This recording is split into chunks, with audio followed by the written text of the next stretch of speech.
if there's one thing about my message that I constantly challenge you to do is to not be naive and not fall for everything, no matter what people say, including myself or anybody else. Go process it for yourself. Do your own due diligence, your own research, but do not fall for BS. There's a man named Robert Reich who is done a lot of work with the government. He's worked under Gerald Ford, Jimmy Carter, Clinton, Obama, went to Yale, got all the fancy degrees, can't stand capitalism except when it works for him. And he's pretty much a socialist. He calls out every capitalist every chance he gets. Secretly, I'm convinced this guy hates anyone who's a billionaire. He tweeted something last week that I responded to, and I asked him a question whether we should be concerned about this or not, and I want to get your thoughts on it. And by the way, if you get value from this video and it gets you thinking, give it a thumbs up and subscribe to the channel. So here's a tweet. Robert Reich tweeted out the following. Since 1978, CEO pay has increased by 1,460%. Yes, you read that correctly. So don't tell me that corporations can't afford to pay workers higher wages and provide decent benefits, as if they're not doing that currently today. However, I responded back with my own set of questions, whether I should be concerned about this or not. And here's what my response was to Robert Reich. I'd like to get your thoughts on 3 additional stats. Average NBA player's salary has increased from 1978 till today by 9,400%. College tuition has increased by 1,400%.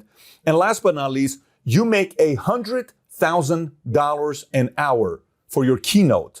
That's more than 99.9% CEOs make in America. Should we be concerned? So watch this here. I want you to actually test this out. Go do it.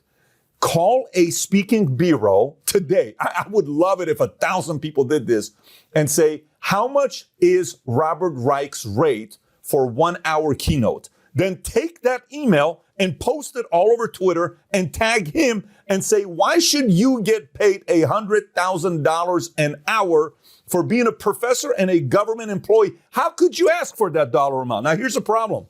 I don't care if he makes $100,000 a month, $100,000 an hour. I don't care if he charges $300,000. If the market's willing to pay for it, I'm totally fine with it. Heck, pay the guy $3 million an hour. If a guy's able to get those kinds of eyeballs, more power to him. NBA players, they used to make $40,000 a year in 1978. You know what the NBA player's average salary is today? $8.8 million. You know what these guys do? They play a game. Can you imagine playing a game and you make $8.8 million for playing a game and you're just playing a game? Is there anything wrong with that? Nothing.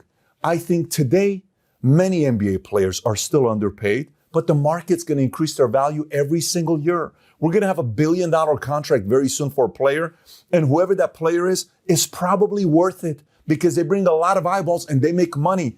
The other one, college education, has college tuition that's increased nearly 1,500% since 1978. Has the actual education improved 1,500%? Why are professors, sitting there bashing capitalism at the same time they're seeing college tuition was nothing 40-some years ago? Now I'm paying $40,000, $50,000 to universities that are sitting on tens of billions of dollars of endowment.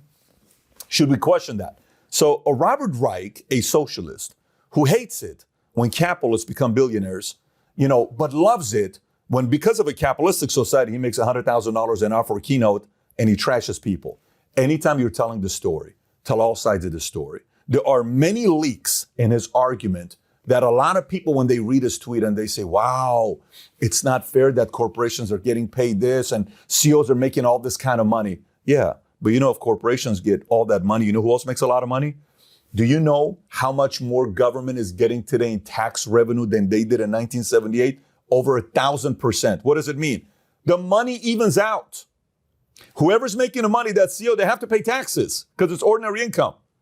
All these corporations that are creating all these jobs and becoming trillion-dollar enterprises, they have tens, if not hundreds of thousands of employees that pay taxes. And everybody pays taxes. They bring revenue. The government doesn't need to go out and create these jobs. So again, anytime arguments like this are given, think about hundreds of thousands of kids go to college, and every year, 13 professors believe what Robert believes. For every one professor that believes in pure capitalism, that these guys are doing great things, what do you think happens to these kids graduating from colleges? If you go into college right now and your professor talks about Robert Reich, ask the question I just asked. Hey, Professor Johnson, I understand what you're saying about Robert Reich and how corporations are making more money than ever before. Do you think it's fair that NBA players' salary has increased 9,400% since 1978. Do you think it's fair that college tuition has increased nearly 1,500% since 1978? Do you think it's fair that the same Robert Reich you just talked about made $100,000 a keynote? I think it's okay, but should we be concerned about that as well? That professor is, one, going to kick you out of the classroom. Two, they're not used to debating. They're just used to spewing out what they believe in because nobody pushes back. Students have to listen and take their stuff. But the reality is the following. Next time you hear a message like this, go see what the opposing argument is. And then from there, make a decision for yourself. If you only listen to one side of stuff that people are saying, your argument doesn't get stronger.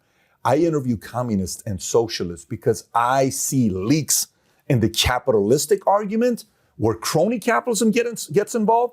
And I also see leaks in the socialism and communism argument because it just takes a matter of a few minutes before they start seeing their own leaks. And then all of a sudden they have to make stuff up and they're getting stuck with their arguments that they're making. Anyway, so if you got value out of this video, give it a thumbs up and subscribe to the channel. I got 2 interviews I want you to watch. One is the leading socialist professor in America, according to Forbes, Richard Wolff. Loved my conversation with him. If you've never seen it, we debate over capitalism against socialism. And the other one is a professor, Astor Blair from Riverside, who sits there saying the 2 best leaders of the last 100 years is Mao, and you know who the other one he talks about? Stalin.